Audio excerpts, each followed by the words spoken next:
it'll be a triple. Better late than never is the great phrase. Glad to be able to come to you. Although there's only 12 minutes left in this game, we'll try to catch you up on everything that you missed. But I learned a lot about electrical engineering in the last hour or so. You need Wi-Fi to be able to stream things. Hopefully I learn about that when I go to college one day. But it's been a 4-siren game, 1 muffler, and 1 goal to speak of as of yet. Coming about 10 minutes into the second half, it was coming after a very long shot was saved. Then the Cavert Hall get the ball right back, and they lobbed it right back in. Who scored that goal, Trentler? It was, we have it right here. Christian Oliver, that's who it was. Beautiful, like just lob. Yeah, over it was the goalkeeper, a really back nice corner. shot. It was amazing. And really, I mean, it's been a pretty exciting game, both sides. The fans have really gotten into it. I love fresh off games because the parents get so excited about it. See their son play. It doesn't really matter the level. That ball, off we the top almost of the saw pole. our first one. We Wow. almost saw our first one out in the Yeah, gotcha. there was one that got really close out of midfield earlier. Not quite. But really, I mean, the other notable thing I talked about, I mean, each team's had a couple of chances. Curly having a great chance after, well, I mean, neither team scored in the first 45 minutes of play. Then once Cavert Hall scored, Curly had a chance right after that. Cavert Hall was having their own there. But Curly almost had the equalizer on a cross that it was just a rocket of a cross. Hit the striker in the head. He didn't even have to move. Bounced off his head. Hit just by that right post on the right side of the screen. Holy cow, it was close. About a foot right of the post. Yeah. And it should be a corner. Ooh, I thought it got blocked. Yeah, Oliver took another crack at it. But trying to get another far distance shot. Another goal. Couldn't get it to go there. Yeah, but the defense has good been good from close range, but another one from long. Oh, it's 2-0. Same man, same goal. And surely it's theirs now. 2-0 Cardinals. 2-goal lead. Something they've never given up this year. And I heard knock on wood as I speak. Commentator's curse is a thing. But this team has only given up 1 goal in a game, never 2. And to do so with 10 minutes to go in the championship game would be absolutely unthinkable. What a way to go ahead 2-0. 2 long shots from Chris Oliver, who I'm told was a volley specialist. And really, Ben Hanover was the one they considered their long shot specialist for his goal earlier in the season. But it's actually the volley man coming in with 2 long shot goals to give the Cardinals a lead. The 2-0 lead now. And 10 minutes, 10 seconds to go. Curly's got to score 2. What can they do? What a shot. I mean, just I saw I came to a fresh soft game, take some flicks, flick up the boys, and I really didn't see too much. I wasn't really paying too much attention, but watching tonight, having that delay, now I'm really understanding about this team and how good they are, and how this is one of the better fresh soft teams. And I hate to say it, but this team was 100% better than our freshman team. A lot better. Hate to say it, but I have to admit to it. Yeah, so true. Our team, of course, losing in the championship game our freshman year somehow. I mean, we were underdogs the whole way through the season, it felt like. At least that's what our coach told us. But we lost 30 seconds into the game, really, a corner that just bounced one too many times in the box. MSJ putting it away on their home stadium, parking the bus after that. And we never really got close. Well, I mean, we did get close, but we never put one in. And we lost 1-0 on a corner in the first 30 seconds into the game. That was really crushing. But it was still a great time freshman year. And it's funny that it's come full circle for us now, hasn't it? Yeah, we had our chances freshman year. Just couldn't put one in the back of the net. And, you see that tonight. We see that with Curly. Just cannot find the back of the net. Still 8:45 left to go. A lot of time. A lot of chances still remain for Curly and Calvert Hall. So just time will tell. It's funny. Calvert Hall averaging over 9 goals scored per goal allowed this year. 65 goals for, 7 goals allowed. Never more than 1 in a single game. Haven't allowed a goal in 4 straight leading up to this championship game. So, yes, they are definitely a very good team. And like I was saying, the pipeline continues. Maybe a perfect season. First of 3 potential championships. Calvert Hall have a chance to win all 3 of them this year. Here's a shot. Good block.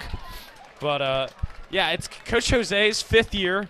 He's Looking at another championship in 5 years. He almost had another one with us, but he won in his first year. Didn't win with us. So he's looking to get some, I think, he's hoping to avenge us. Yeah. It was a fun time he had with us for sure. And, of course, his assistant coach, Trevor Whitman. Whitman might sound familiar to you, dedicated Calvert Hall soccer fans, because his dad is fourth in all-time scoring for Calvert Hall, and his uncle is third.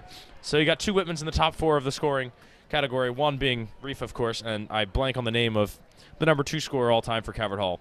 But you've got a lot of talent and coaching skill in this fresh-off team, and it really is a fun little program that we've got. I'm glad we have a freshman team.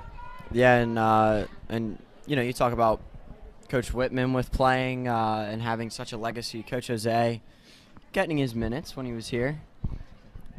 So you got to always recognize the coaches coming back and coaching for their alma mater. Very special, very cool thing that they could say.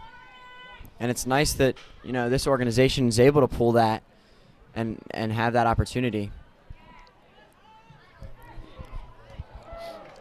And I think they're going to corner off that. May as well read you how they started this game, at least lineup-wise. John Ellerman has been impressive in keeping this clean sheet, looking for his 5th straight. Maybe the number 0 mentally just makes you play better as a goalie. The backfield was initially Knudsen, Owaku, Goldberg, and Mansfield. Midfield, Angelini, yes, that's Roberto Angelini, Cody's younger brother. Hanover and Rudy also in the midfield. Chris Oliver, the scorer, and not brother of Jordan Ratliff.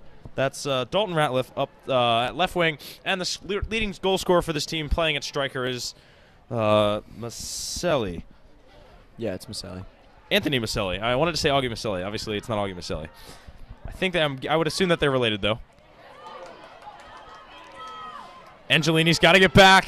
Here come Curley on the run. Inside, Angelini has to clear. Ellerman, good work to keep it from going out for a corner.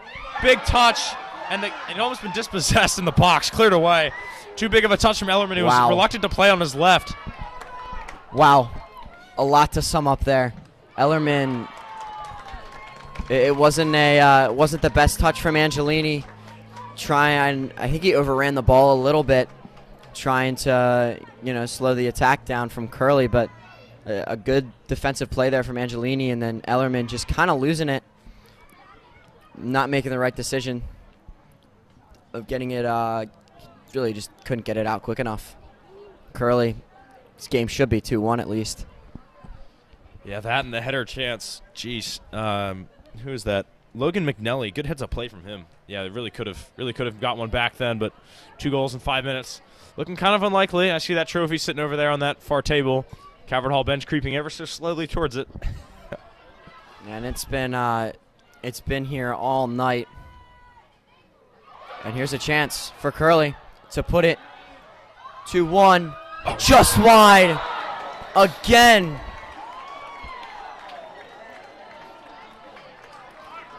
Unselfish play to cross it like that, but you've got to be able to finish that on an open goal and a dazed goalkeeper with 5 minutes to go.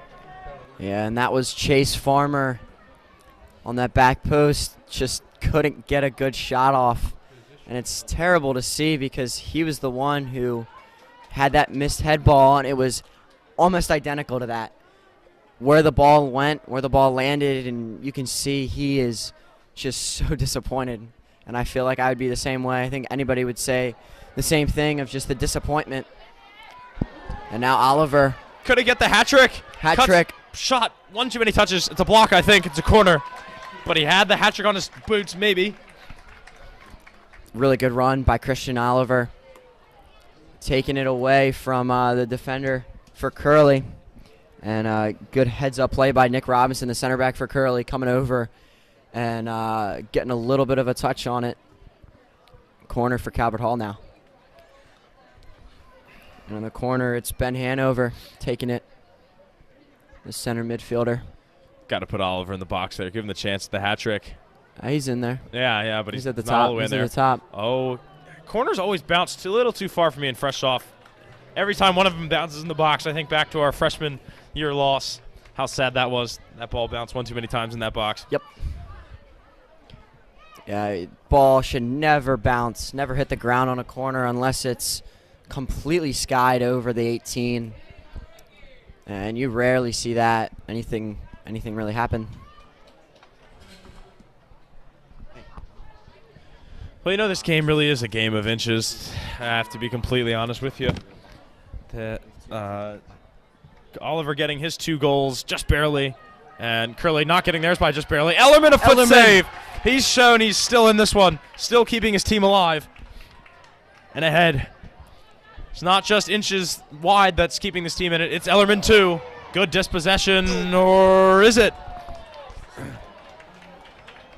And they'll get the foul.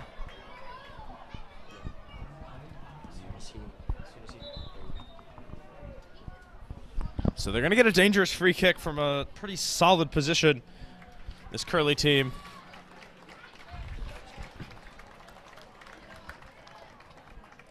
And it looked to be a solid dispossession at first, but I think he might have gotten a little bit of ankle in there. And they'll have to fight the last 2 minutes and 16 seconds without him. Yeah, Ethan Campbell is the one who, walking off the field, assisted. And Curly having a good chance now. It's 30 out.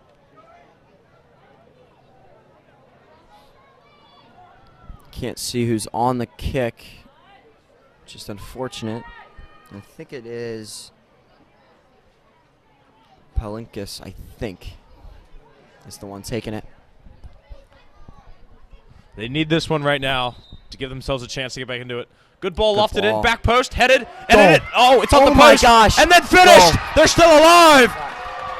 Well, that's great work on the set piece to get back into this game. Touched it onto the post, confusion everywhere, rushed men into the box, and maybe, just maybe, they can pull this off. I don't even know who scored at this point. It's just a tap in. Whoever didn't score really responsible at the end.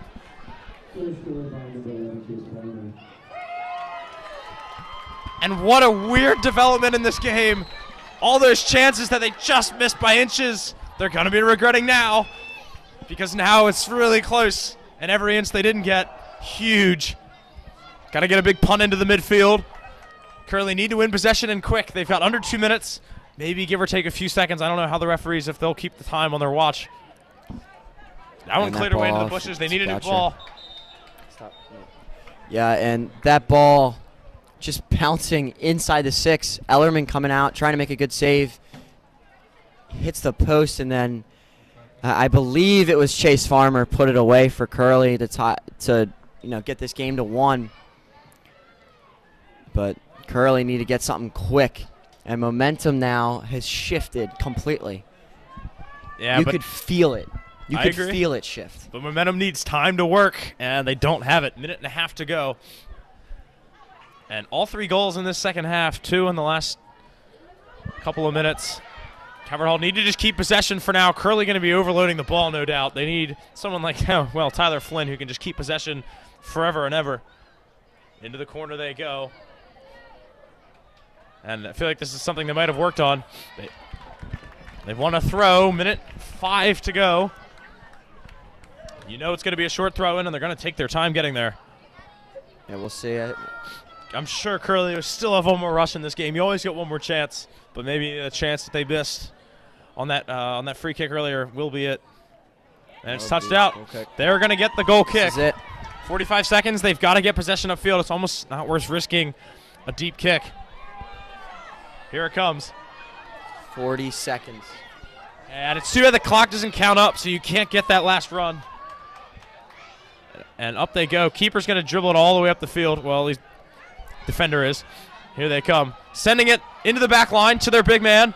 Heading this one on. Weak clearance. Got to get a foot on it because there's no one behind. Getting it forward. Now this one's going to get cleared. 15 seconds. Just want to kick it out as far as you can. Got to keep it in. Keeping it in along the line. There's no one there to come get it. 10 seconds to go. Dispossessed, but he keeps possession in the end. Setting it up. Can they get another one? It's out. They've got to run after it. And there it is. Curly unable to do anything, and the freshmen rush the field. The first of potentially 3 championships this year goes to the fresh-off Cabot Hall soccer team, and we'll see if they get the JV and varsity ones. But for now, let's celebrate because they've gotten one, and one of the 3 teams has completed the undefeated season. Wow. Such a cool experience for these guys out in that field right now. It's just so cool. So cool to see. I mean, you know, unfortunate that they let that goal in from Curley. But you know, that would have been a sweet ending to it. Having a little bit of panic, a little stress towards the end, but get the result that they wanted. Calvert Hall is your fresh soft soccer champion this year. So cool to see. They really did dominate the season this year, didn't they? 13-0-0, 65 goals, now 67 if you count today. Only 8 goals allowed. I mean, they have totally dominated this season. And, yeah, it was fun to follow them along. Coach Jose, getting to know him for one last time before we're gone and out of here. But I know he loves doing this, so I'm glad to see him, happy for him to get another championship in his books. And, of course, assistant coach of a few years now, Trevor Whitman, who can once again have his name, I suppose, written in the Calvert Hall history books with a fresh off championship coaching win now. So that's good to see. And I hope, well, some of these freshmen keep playing on the JV, on the varsity, keep the pipeline alive. I'm very happy about the future of Calvert Hall soccer because, well, we've got a very good fresh off team, and you know where the JV and varsity teams pull from. Definition of future. I mean, we rarely see those transfer students come in. It's not like other sports. Soccer is its own thing, its own special sport of, you know, building these guys up. And they're coming over right now to this near sign. Ellerman leading it. Ellerman jacked up. I know how much passion he has for this team. Just talking with him. Really outgoing guy. And, you know, I'm really glad that, you know, he's put in all this work and it's paid off. So, beautiful to see. So, I think that will do it for us tonight. Thank you all for joining, and want to apologize for the delay, having some Wi-Fi issues. So that will do it for us. Calvert Hall is your MIAA Fresh Soft Champions. I'm Brennan Trentler alongside Luke Dragonette, and that will do it for us. Have a good rest of your night. And we will see you all. I think one more thing. We got to plug it. Dragonette just said we will see you all next Thursday for the semifinal game, Calvert Hall against TBD. Yeah, the winner of, well, depends on who wins what games. But, yeah, that'll be a fun one. I think the JV championship floating around somewhere. That should be at home, seeing as we're undefeated in the conference. But more on that to come, I suppose. Just keep checking the Calvert Hall page. And, of course, there's other sports out there, too. We'll be into the winter sports soon. First basketball game November 16th, I believe. We got back-to-back games to start the season, actually, November 16th and 17th. But, yeah, thanks for being here with us today. Trentler and I running our mouths at this point, but we're making up for the minutes we couldn't be with you today. But it was a lot of fun while we were on the call.